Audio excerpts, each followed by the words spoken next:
Hello, this is Andrew from PayPal, and today I'm going to show you how to take a classic PayPal full page redirect integration and integrate the latest checkout JavaScript product into a typical merchant site. So first I'm just going to show you what a typical PayPal redirect setup looks like. So if you are trying to integrate in this fashion, your setup should look similar to this, maybe not exact, but at least fairly similar. So here's we have a merchant's shopping cart page. So the user's gone through and added a cool watch and a festive sweater here. And then typically you'll see some sort of a checkout button that would lead to, enter your shopping, your billing address and your shipping address, and select a payment method, or select PayPal, which we call the Express Checkout shortcut button from the cart page. So you'll see when I inspect this element here, normally this is just a little form that will have some hidden values with maybe the value of the total, the currency. It might not even contain this. This might actually be done on the route itself, but you might see something in there, and then the actual submit button with the PayPal image. This could also just be a simple anchor tag, an A tag that goes to a route similar to this. Classic set express checkout to execute the set express checkout API call and then eventually redirect to PayPal.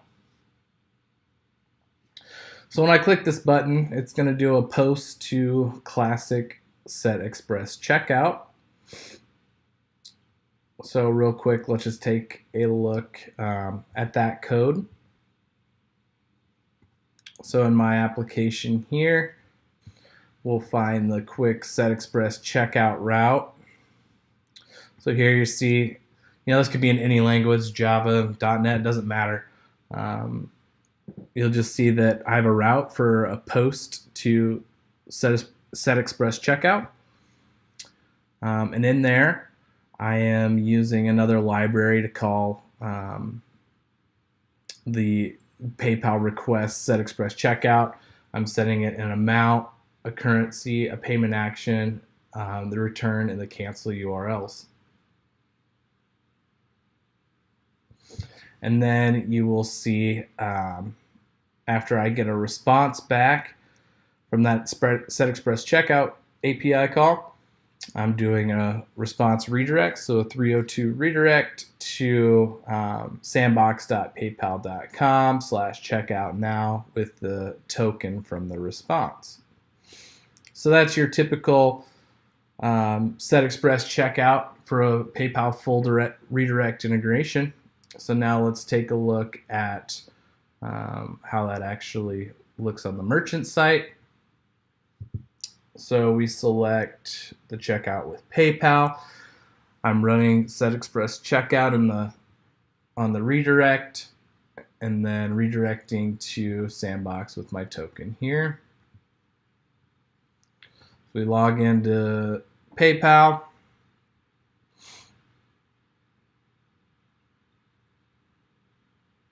And when I hit continue here, PayPal is going to redirect to the return URL that was given to set express checkout. So you'll see I'm returning back to my local host on the confirmation URL.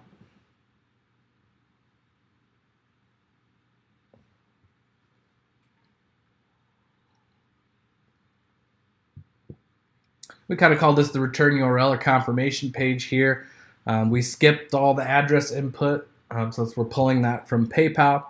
So behind the scenes here, we actually ran the get express checkout details API call.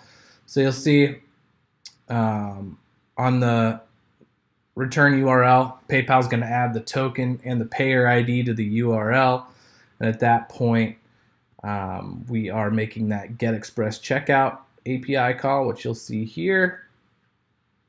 So when you get the confirmation page, we are calling this getExpressCheckout function, which calls PayPal getExpressCheckout details with the token and the payer ID. And then I'm just taking the response and rendering the confirmation page. You'll see that I sent in the token and the payer ID. All right, so the response from getExpressCheckout details contains, the name, the email, the phone, all this stuff that we see here was taken from PayPal. The shipping address that was chosen, the order total, and the currency. So then the last step is the user or the customer would click place order, and at that point we'll see that this is also just another form post where we are posting to another route, classic do express checkout, which is the last API call in the classic express checkout setup. And we're setting it the token, the payer ID, and the amount. So when I actually click this, it's going to do a post to this route. Let's take a look at that. So post to do express checkout. You'll see that we're just executing PayPal request, do express checkout payment with an amount, a token, a payer ID, and a payment action. And then on completion of that, we are just doing another redirect to a route called done, and we are tossing the response that we got back from PayPal onto the URL so that we can read it on this done route. And then real quick, if we just look at what happens on the done,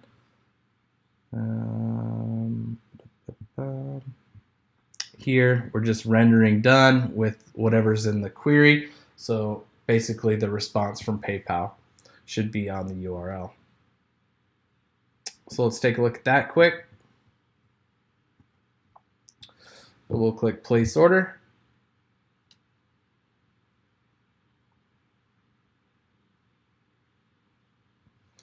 All right, and now we'll see that our transaction was completed. We have a PayPal transaction ID, an amount, status was completed, and a timestamp. We can also see the entire response was appended to the URL up here. So your setup might not be exactly like this. You might be using some, A tags instead of forms. You might not be putting things on the URL, but just note that this is a video explaining how to, take that classic redirect approach and integrate the new JavaScript product into it. All right, so now I'm going to show you the easiest way to integrate PayPal Checkout JS into this sort of a setup. So let's go back to our classic cart page here. I'm going to go to developer.paypal.com to grab the latest documentation.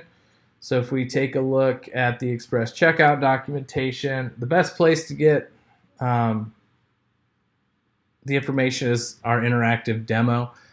I like to get all the code from here.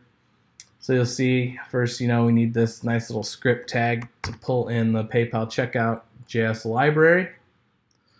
So I'm going to add that to my cart page.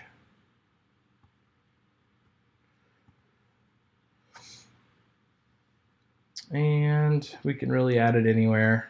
So I'm just going to add it after the header.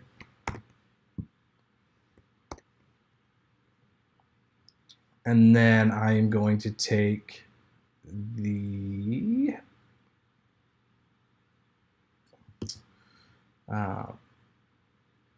script here in the div ID. All right, I'm going to copy that. All right, so first I'm going to comment out my form quick.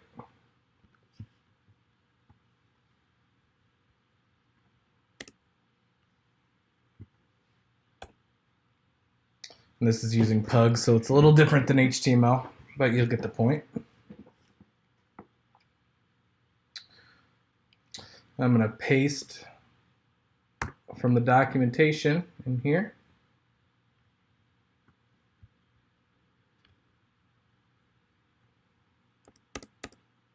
Once again, this is using Pug, so I got to do a couple small things, but you won't have to worry about this. All right, so now I have my script from the documentation, and you'll notice that my div ID here matches down here. So it's the JavaScript's injecting our PayPal button into that DOM ID, which we replaced where our form was. All right, so we're doing environment sandbox. This is for REST API only. If you would need a client ID, but in this case we're using classic APIs, so it's not needed. This is an option in Checkout.js that is not needed for this demo either, which leaves us with the payment callback. So the payment callback is one of the most important callbacks in our Checkout.js product. It requires that it returns a payment token like the express checkout token in either in string form or a promise that eventually resolves the token. So you'll see here we're using actions payment create, and once again that's if you're using the REST API. For this specific integration we're using classic, so we won't use that. All right, so how are we going to get our token? Well, before our form posted to this classic set express checkout route, so we need to, what we want to do is we want to make that more of a web service so that it just responds with the token instead of actually doing the redirect for us. So we're going to go over to the controller quick and find the set express checkout post route, which we see here. So instead of doing the redirect, so I'll comment that out. We just want to respond with some JSON. So I'm going to do res.json with the response, and that's it. I need to restart my server quick for those changes to take place. So once the set express checkout is called, the server is just going to respond with JSON like a typical web service would. So now we go back to our cart page. We want to actually make an AJAX call to the endpoint that is responding with that JSON. So you could use any library you want for this. You could use jQuery. There are probably many libraries out there that will allow you to make these types of AJAX calls. We do include a small AJAX library inside of our Checkout.js, and it's located near paypal.request. Then I want to post to the URL.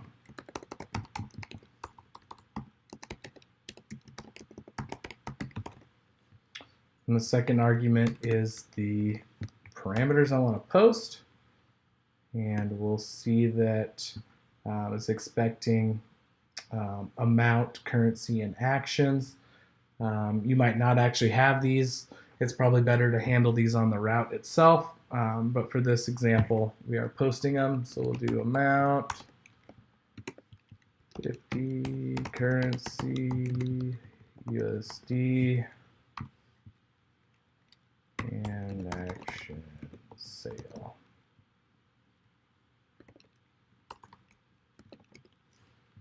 All right. So that's actually going to return the response from set express checkout, but we actually want to return the token.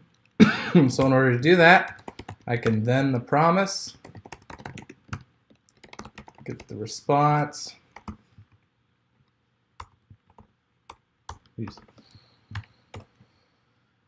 and do and then return response dot token. because that's where the actual token is. And I know that because in my redirect, it was response.token.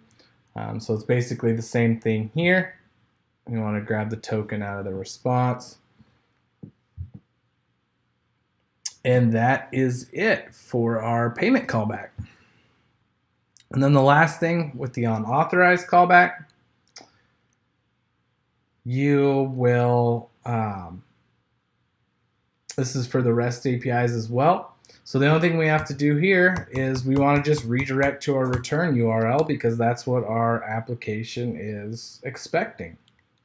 So the only thing I have to do is actions.redirect, which will actually automatically redirect the page to the return URL that was in the setExpress checkout call. Then you're also going to want to add an onCancel callback. Ooh.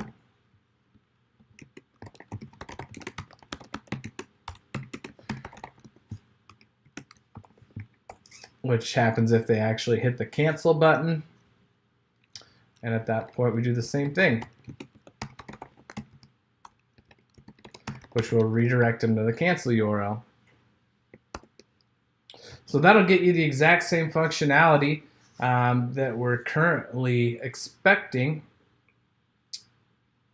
in the application, because we're expecting it to do the setExpress checkout and then actually redirect to the return URL. All right, I'm going to refresh. So after I do the refresh, we'll see that this button was actually rendered by our JavaScript. I'm going to see if I inspect it now, it's actually in an iframe. And that's how we know that it was rendered by our JavaScript. So when I click on the button, we should see that API call that is made to our setExpress checkout endpoint.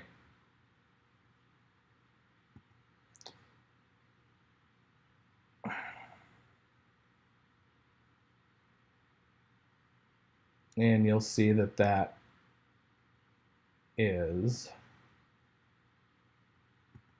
right here.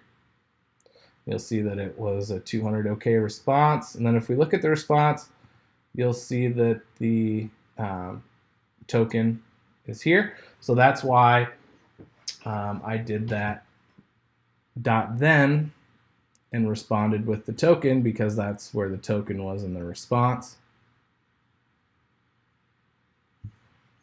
So that is why I did that here. And if you're wondering why that opened in another tab, that is because right now on a Mac machine and Google Chrome, when you're in full screen mode like this, Chrome will not allow a pop-up. It does it automatically in a new tab, but it works just the same. So once I hit continue here, it's going to come back to our unauthorized callback. And I'll show you that here. So it's going to come right to here.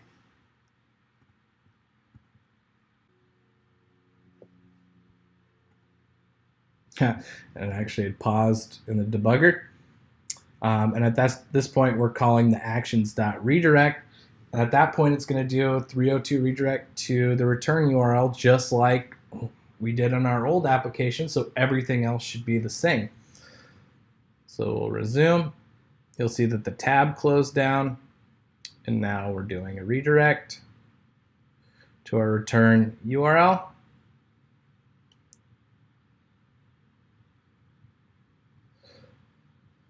So now when I click place order, everything works just as expected. So I don't actually have to do anything with the get express checkout. I don't have to do anything with the do express checkout. Everything's going to work the same. The only thing that I had to do was change the set express checkout to more of a web service where it's returning JSON, and then add the checkout.js JavaScript to render the button and execute that API call. All right, so that is the easiest way to upgrade a current PayPal full page redirect integration to use Checkout.js. I hope you enjoyed it, and stay tuned for more videos.